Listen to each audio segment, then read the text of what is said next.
I'm Rishi, and today we are going to be building our first HTML website. As I do understand that HTML is a very important language in terms of web development and web technologies. So if there's any of you that are wanting to go into web development, this is the video for you, and we will be showing you how we actually create our first basic but first basic HTML website. We're not going to get anything too intense, but what we're going to be learning, so we're just going to have a quick introduction of, not introduction, but like, I guess you could count it as a glossary of what we're going to be doing. So I'm going to be showing you how to create a file on Visual Studio Code, because that's the application we're going to be using. We are also going to be learning how to create the foundation of the actual website, headings, title, um, the head tag, the body tag, and that is what we're going to be doing today. Anyways, let's get into it. So, as you can see on my screen here, you will have your Visual Studio page, Studio Code page. So when you open it, you will come onto a page like this. So you want to make sure that you have your an assigned folder, whether it's on your desktop or if you guys use OneDrive or like maybe Google Drive, whatever you guys use, make sure it's linked to this. And what I'm going to do, I'm just going to click on not new file. You could go this way or another way. So this is the way I use. So if I just click here where it says new file, and for the purpose of this YouTube video, we're going to name it first underscore web page. And then just remember, because you're starting with HTML, and this is our first HTML page, just remember to put .html. Otherwise, your page won't work. And this is our starting page, so you can count as a little playground. I don't know what you guys count as, but yeah. So the first thing we're gonna do is we're gonna write this line. So exclamation mark doc type, and then lowercase, or I believe it's lowercase as far as how I do it. If there's any people that are watching this who already have experience with HTML, correct me if I'm wrong, but I believe it's only in lowercase. So yeah, so you'll type in HTML, ML, and then just close the opening tag.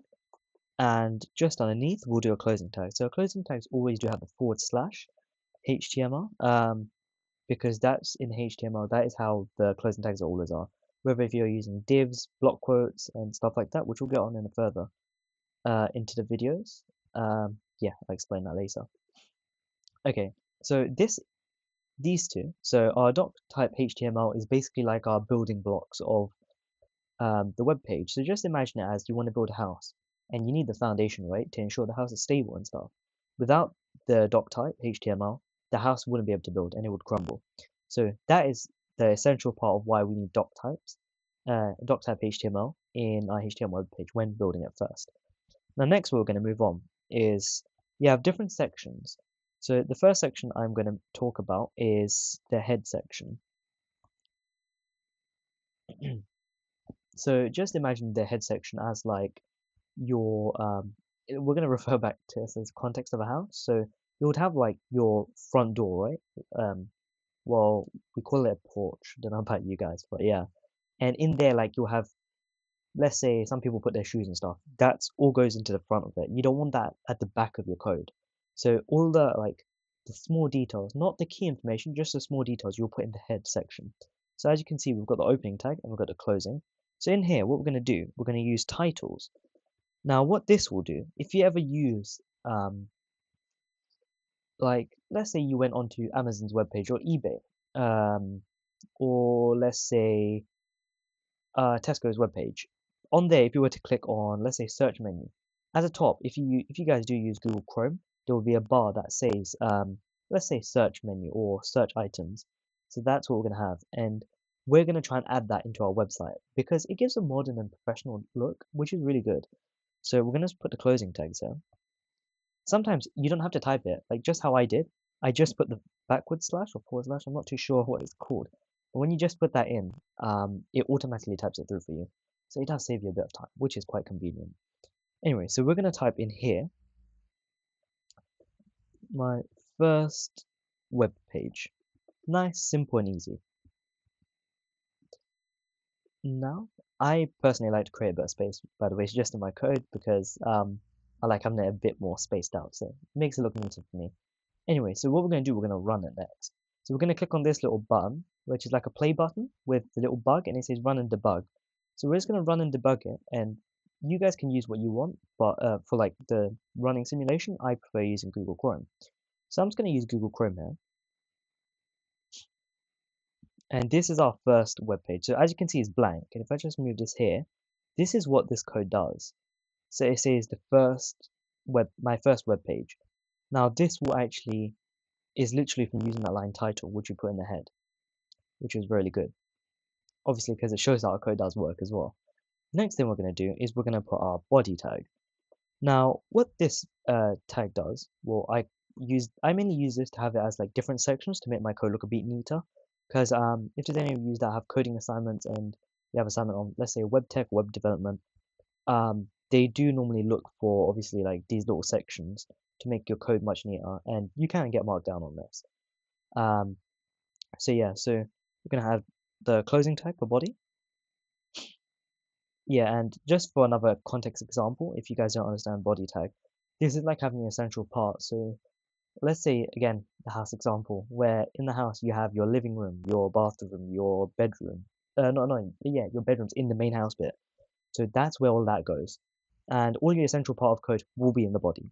So you also have to make sure that you have the closing tag, because example of how it looked like if you don't, and you were to type anything, everything will come up in white, meaning your code won't your code won't actually recognize that that's code because you're still missing a closing tag for the body section. That's why we always add a body tag. So that makes it yeah. By the way, the head if you just have the head tags sections and the body tag sections, this does absolutely nothing to your code. It doesn't make anything pop up, no issues. It is just for like I guess organizing your code, making it a bit more neater, which is quite convenient. Now, next thing we're going to move on to is headings, because a lot of professional websites, as even like websites that you make for fun, it's always good to have like the headings and like bold titles to attract people. Because even if you go on business websites, you will always see the bold heading because you're trying to gain customers, attract your target audience and everything. So we're going to have this, but instead of putting heading, we have a thing called H1, which is for heading 1. And we're going to put the closing tag, H1, and we're going to name this first web page. That's first web page. Now if I was to run that, this is what comes up, your first web page here, which is what the heading 1 does. So it's like your biggest heading that you have. Next, we will move on to our heading 2, H2. And then remember to put your closing tags, because let's say you don't put this, once again, everything comes up in white and doesn't make sense. As well as if you miss any, so if I was to just put this and I was to get rid of this, your body tag will come up in red, meaning that you have an issue in your code. And just over here, if I can nod it, yep, here, you will have your issue here, and it will practically be in red. So when you run it in your debugging console down here, you'll have an issue. So we're gonna close that. We're gonna type second web page. No, we don't want to get confused with you guys. So we're just gonna put second heading. Now if we run that again, here, second heading. So it has a slight adjustment in sizing, and I'm just going to show you one more. H3 forward slash H3. Yep. So that is our opening tag. This is our closing tag. And for here, we're going to just type in third heading. Yep. And if we're just going to run that as well.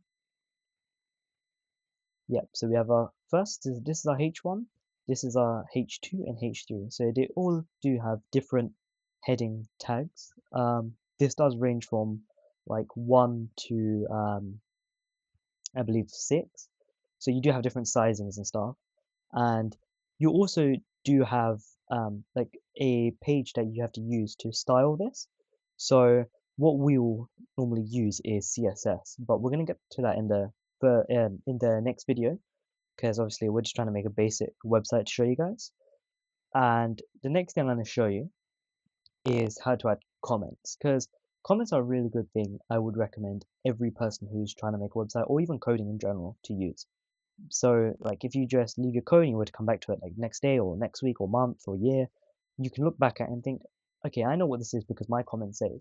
So what we're going to do, there's two different types of comments which we have in web development. So we're only going to, for this video, I'm only going to show you guys the HTML version. So you're going to have this, exclamation mark and two dashes. And in here we'll type, so we're going to say, this is our um, title for the web page. Now, this little title is obviously for the web page as I've shown you guys, but this line is very useful when you're adding comments because you can just replicate multiple times if you need them, and it literally allows you to have loads of comments. So this is really useful again if you're not doing any assignments and have any assignments or coursework on web development or web technologies. I would recommend adding comments because you do get extra marks for these, which is very useful. And the last thing I want to show you guys is how to actually save your file. So you can go in here and do the long process, but a quick method. I don't know about you guys, but I'm on MacBook. So what I would press is Command S. So as you can see, there was a circle just over here. So if I just enlarge my mouse, yeah, there's there. There was a circle. By pressing Command S, that automatically saves the work. So if I was to just close this and reopen it, it literally would still be there. But you can go through the long way where you go for File and then you can save or save as. But yeah, so that is the end of today's video. I hope you guys have enjoyed that video and hopefully found it useful. Don't forget to like, follow, subscribe, and see you guys in the next video.